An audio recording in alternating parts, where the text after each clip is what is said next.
Hey guys, what is up? It is the Fast Break Report here, bringing you guys another vlog. So, I want to talk about the elephant in the room. This has been a big topic on social media. It's been a big topic amongst Pacers fans. It's been a big topic amongst other just generalized NBA fans. And that topic is the idea of trading Bennedict Mathurin, and Aaron Nesmith or somebody else, plus stuff in order to acquire somebody like maybe OG Anunoby, DeMar DeRozan, Paul George, Brandon Ingram. There's been a lot of wishy-washy trades out there that include Bennedict Mathurin. Mikal Bridges is another guy.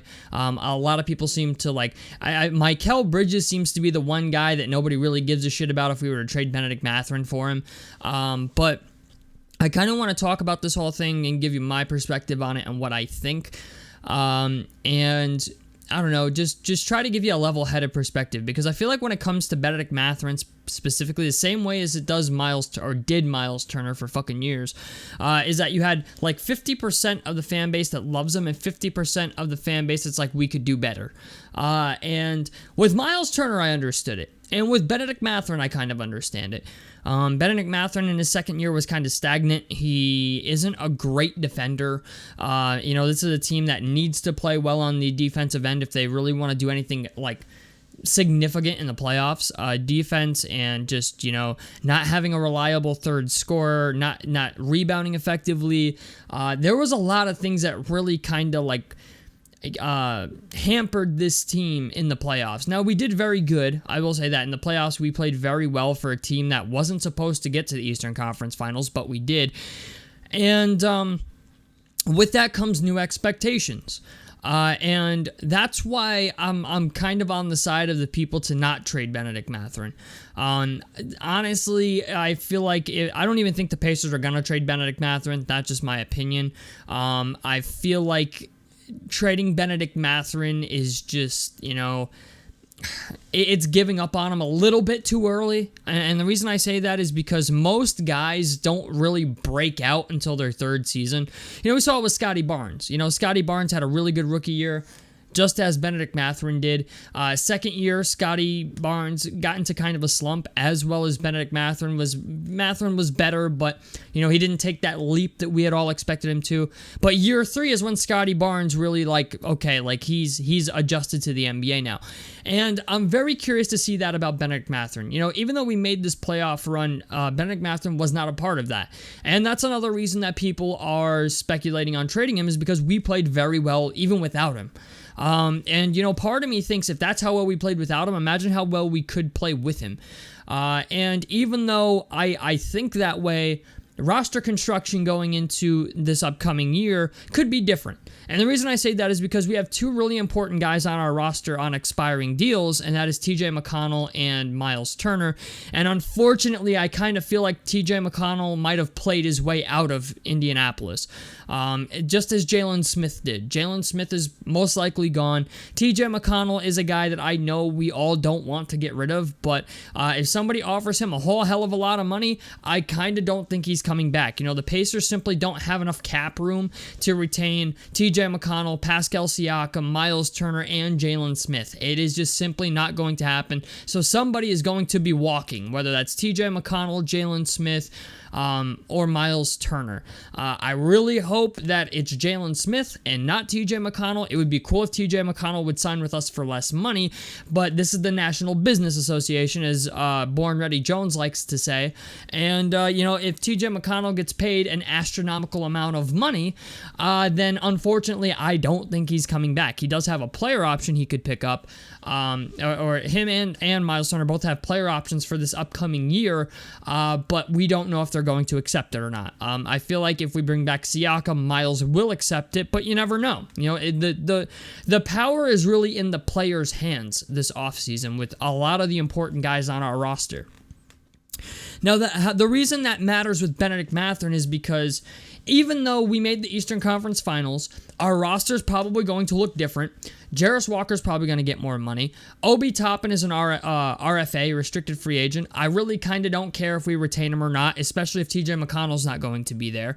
If TJ McConnell comes back, I understand bringing back Obi a little bit more, but Obi Toppin was a guy who just simply can't play defense. But the thing is, either way, regardless, expectation for this team now is Eastern Conference Finals, right? At least Eastern Conference Finals since we got there. Granted, we overperformed a little bit. I don't think we're going to get that far this upcoming season, depending on, what happens. But Bennedict Mathurin's a guy that I feel like we're not going to trade. And I understand why people want to trade him. I understand why people don't want to trade him. But the fact of the matter is, we simply don't have the cap space to be trading Bennedict Mathurin for somebody like Brandon Ingram, right? Who maybe will only have 2 years left on his contract.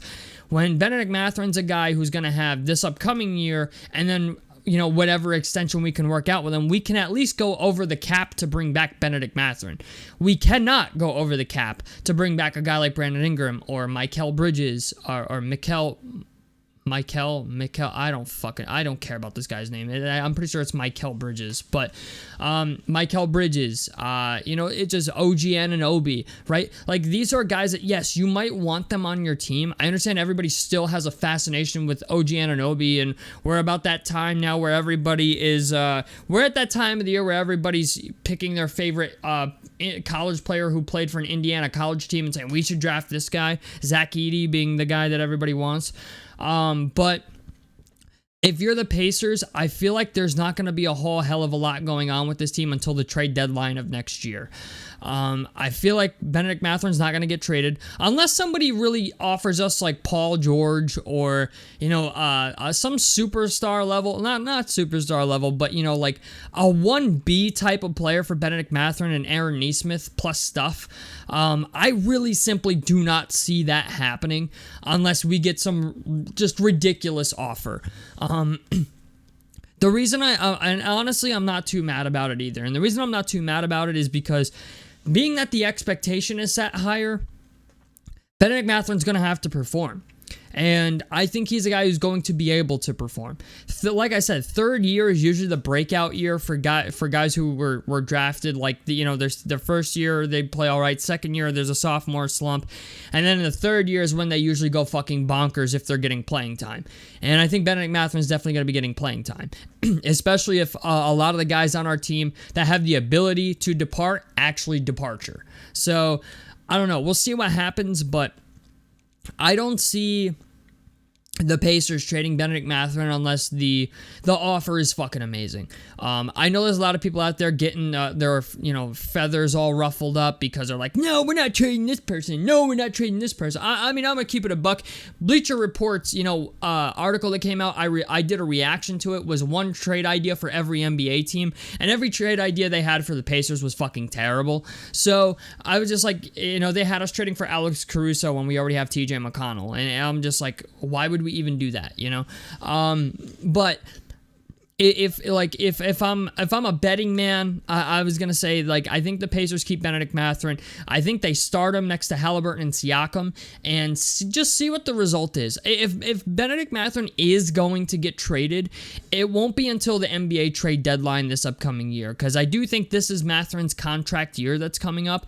I think they have a team option on Mathurin and Isaiah Jackson for this upcoming year, and then next offseason, I think Ijax and Bennedict Mathurin are unrestricted free agents, I think they're unrestricted free agents and due for an extension, and they'll both be RFAs, I think, as well, but I just think the Pacers have a really good core at the moment. If you lose TJ McConnell and you lose Jalen Smith, so be it. You're going to have to find somebody to replace TJ McConnell, which is not going to be easy to do. But you never know. The Pacers have pulled a rabbit out of the hat before. I really don't like the idea of bringing back Obi Toppin. I know there's going to be people who disagree with that, but I feel like if Jarris Walker is ever going to become the guy we want him to become, he has to play NBA minutes at some point. I don't want Jarris Walker to be the next Johnny Davis, where it's like, the Washington Wizards draft a guy in the top 10 and then don't even bother to fucking play him. So I don't know. We'll see what happens. But Jarris Walker, and, you know, like, I think this team still has the ability to be very good. And I think we have enough young players on the roster. We're really at a point now where we should be looking for, like, a third star or, you know, just a savvy vet. Maybe you bring in Gordon Hayward on a vet minimum deal and put him on the bench, and he's a bench scorer for you because he's still capable of playing at a high level. But he's not the greatest defender in the world. But there's a lot of holes with this team and this roster. And, you know, Bennedict Mathurin's a guy that I think is going to be a Pacer for a long time. You know, I understand that, like, everybody's in win now mode, especially after our run to the Eastern Conference Finals. But you have to understand and look at it realistically as a Pacers fan. It's like, yeah, you had a couple lucky breaks, but will you be back there next year? You never know. Because, you know, some teams are like Philadelphia is going to get better this offseason. I know a lot of people are looking at them and saying, like, they're the contender, like the main team to have the ability to sign Paul George. Tyrese Maxey's going to get a max extension. They still have Embiid. They still have Paul Reed. They could bring back Nick Batum, which I think is something they're going to try to do. I think it's something they will do. But, you know, what is it? The 76ers are going to be better. With Miami, we don't know what the deal's going to be with Jimmy Butler. The Bucks are even a question mark. You know, does Giannis actually want to stay in Milwaukee? The Knicks are going to lose one of two players in OG Anunoby and Isaiah Hartenstein. If they don't, I would be very astonished. They're also going to lose Precious Achiuwa to free agency, unless Hartenstein leaves and they bring in Precious Achiuwa.